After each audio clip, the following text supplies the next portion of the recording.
4월 15일 수요일 새벽 기도의 말씀은 에스겔 33장 21절부터 33절입니다. 봉독은 33장 30절부터 33절까지 읽도록 하겠습니다. 인자야, 내 민족이 담 곁에서와 집 문내에서 너에 대하여 말하며 각각 그 형제와 더불어 말하여 이르기를, 자, 가서 여호와께로부터 무슨 말씀이 나오는가 들어보자 하고, 백성이 모이는 것 같이 내게 나오며 내 백성처럼 내 앞에 앉아서 내 말을 들으나 그대로 행하지 아니하니 이는 그 입으로는 사랑을 나타내어도 마음으로는 이익을 따름이라. 그들은 내가 고운 음성으로 사랑의 노래를 하며 음악을 잘하는 자 같이 여겼나니 내 말을 듣고도 행하지 아니하거니와 그 말이 응하리니 응할 때에는 그들이 한 선지자가 자기 가운데 있었음을 알리라. 아멘. 오늘 말씀은 참된 그리스도인은 누구인가 라는 제목으로 하나님의 말씀을 증거하도록 하겠습니다. 이스라엘 백성들이 예루살렘 멸망에 대한 예언에 대해 귀를 막자 하나님께서는 에스겔의 입을 막으십니다. 그리고 소통을 3년간 줄이시는데, 그리고 나서 예루살렘이 함락되고 나서 하나님께서는 이제 에스겔의 입을 여십니다. 입을 여셔서 멸망 속에서 이루어질 하나님의 새로운 계획을 이제 적극적으로 알리기 시작하시는데요. 바로 이와 관련한 내용이 21절부터 22절까지의 내용입니다.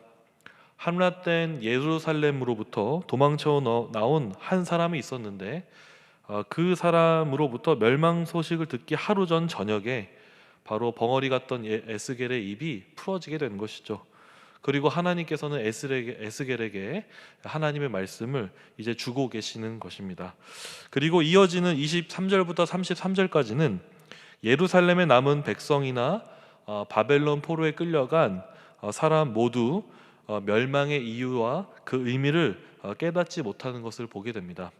참혹한 심판을 겪고도 전혀 달라지지 않는 백성들의 모습을 보게 된다는 것이죠. 그래서 23절부터 30절까지는 가나안에 남은 이스라엘 백성들의 파렴치함을 하나님께서 고발하시고 그들에게 심판을 선포하는 내용입니다. 그리고 31절부터 33절까지는 유배간 이들의 영적 실체의 모습이 또한 어떠한지를 주님께서 고발하고 계시는데요. 그래서 먼저 23절부터 30절까지의 내용을 좀 더 풀이하면 이렇습니다. 바벨론의 침공에서 살아남은 이스라엘 백성들은 사실 폐허가 된 이유를 물었어야 합니다. 그런데 그 이유를 묻기보다 자신의 수적인 우위와 또 우월적인 선민의 지위를 내세우면서 그 이스라엘 땅의 그 소유권을 주장하는 것을 보게 됩니다. 그러나 주님께서는 그들에게 뭐라 말씀하십니까? 그들이 회개하기 전까지, 그들이 우상 숭배를 멈추기 전까지, 그리고 하나님의 말씀에 따라 정의와 공의를 실천하기 전까지는 김칫국을 먼저 마시지 말라고 하십니다. 착각하지 말라는 것이죠. 그래서 여러분, 다시 말씀드리면 그들이 심판을 받은 까닭은 하나님을 사랑하지 않고 율법을 지키지 않은 데서 비롯된 것입니다.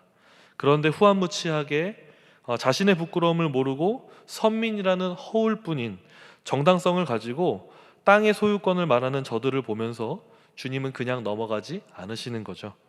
그래서 에스겔을 통하여 주님은 그들에게 착각하지 말고 스스로 제대로 볼 것을 요청하고 계시는 겁니다. 그렇다면 여러분, 우리는 이 말씀을 보면서 우리에게 어떻게 적용해 볼 수 있을까요? 저는 이렇게 좀 말씀드려보고 싶습니다. 이스라엘이 가진 선민의식과 우리가 믿는 칭의적 관점과 비교해 보고 싶은데요. 딱 맞아떨어진다고 볼 수는 없지만 충분히 도전되는 이야기라 생각합니다. 그러니까 여러분, 우리가 믿는 신앙은 보수주의 신학 아래에 있습니다. 이 보수주의 신학이라 함은 특별히 하나님의 자녀됨의 관점을 비추어 이해할 때 우리는 칭의적인 관점을 믿습니다. 그러니까 하나님께서 우리를 죄를 사하시고 우리를 의롭다 하시는 그 칭의를 우리는 믿는데요. 그 칭의 의롭다 하심을 우리는 어떻게 얻을 수 있었냐면 바로 전적인 하나님의 은혜 아래서 예수 그리스도를 믿음으로 바로 그 의롭다함을 얻게 된 것이죠. 그리고 그 믿음의 결과로 우리는 의롭다함을, 그 법적인 신분을 얻게 될 뿐만 아니라 동시에 하나님의 자녀를 일컬음을 받게 되었다는 겁니다.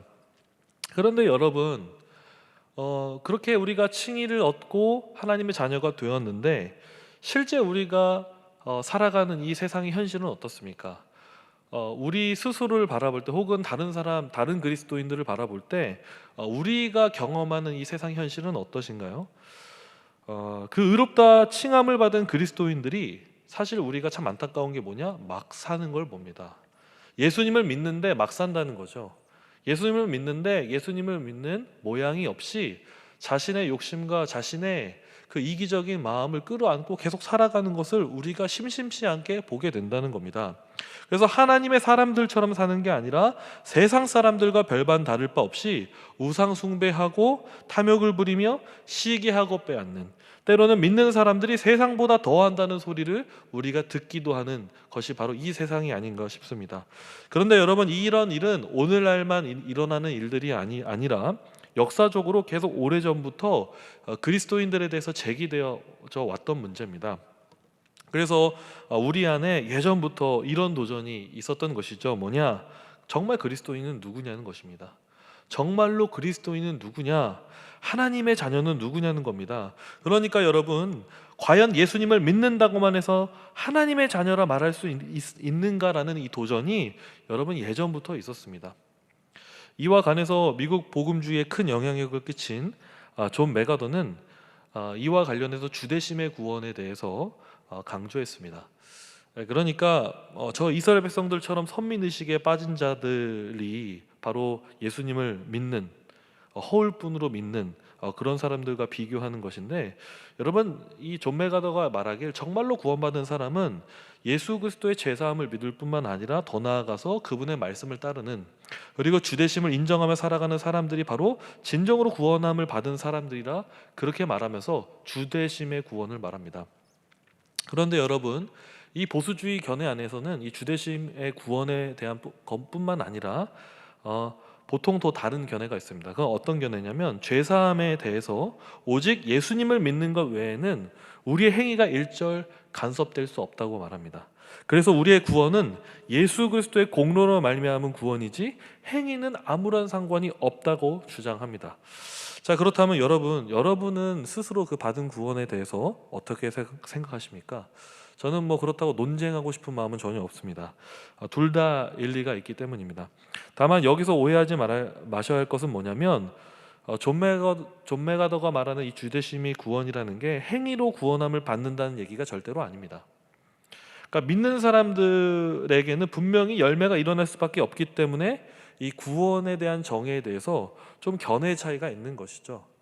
그래서 여러분, 정말 이 두 견해 모두 다 공통점은 뭐냐면, 우리의 구원은 오직 예수 그리스도의 은혜로 말미암은 구원함을 받는 것입니다.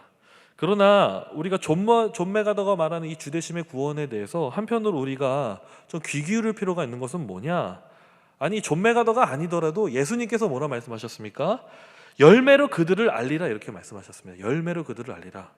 그러니까 우리가 예수 그리스도를 말로만 믿는다는 것을 보는 것이 아니라 열매로 그 사람이 진정으로 믿는 것인지를 우리 주님이 보신다고 말씀하셨는데, 여러분, 그러니까 결국 우리가 하나님을 믿는다는 것은 무엇인가요? 지금 저 이스라엘 백성들처럼 허울뿐이 선민의식을 믿는 것이 정말 하나님을 믿는 것이 아닙니다. 우리가 하나님을 믿는다는 것은 죄책감을 씻어내기 위한 수준만으로 그분을 믿는 게 아니라, 종교에서 주는 위로와 허울만 믿는 것이 아니라, 정말로 구원받은 사람들은 부족하지만 하나님을 정말로 우리의 왕을 모시며 살아가기 때문에 그분의 말씀을 실천하고 이 땅에 살아갈 때 정의롭고 공의롭게 살아가고자 고민하며 실천하는 자들이 바로 진정으로 구원받은 사람들이라는 것이죠.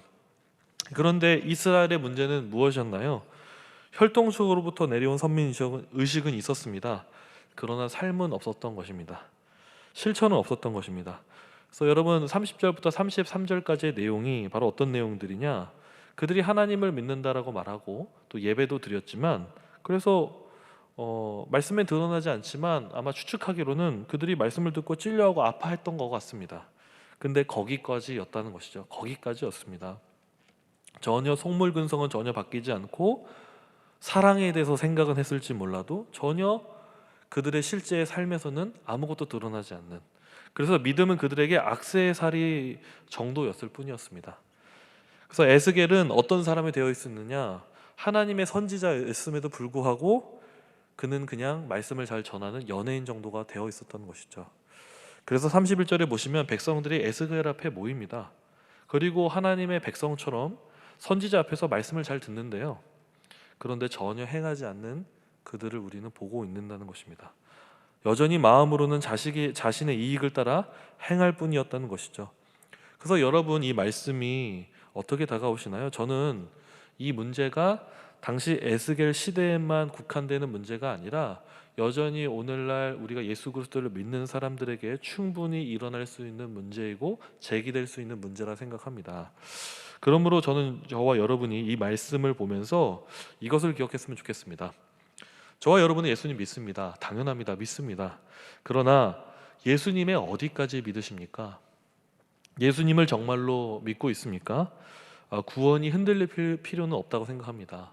우리가 아무리 잘 산다고 해서 구원이 있는 것은 아니기 때문입니다. 그러나 예수님을 정말로 믿는다면 우리는 이제 예수님의 말씀을 따라 행하기 위해서 무엇을 고민하고 실천하려고 했으며 또 오늘은 무엇을 고민하는지 그것을 기억하는 귀한 성도들이 되기를 바랍니다. 그래서 평생토록 우리가 주님을 믿는다면, 구원함을 받은 사람들이라면 정말 그 주님 말씀을 따르고자 하는 고민과 몸부림이 평생토록 일어나야 되는데, 여러분, 그 평생토록의 그 씨름이 우리 삶 가운데 온전히 펼쳐지기를 간절히 소망합니다. 오늘 나눈 말씀을 기억하면서 더불어서 수요 기도 제목인 다음 세대를 위해 기도하고, 특별히 오늘 4.15 선거를 위해 기도하기를 원합니다. 선거를 통해 하나님 나라가 더욱더 풍성히 이루어지도록 도와주시옵고, 또 각자의 기도 제목을 가지고 기도하도록 하겠습니다. 기도하겠습니다.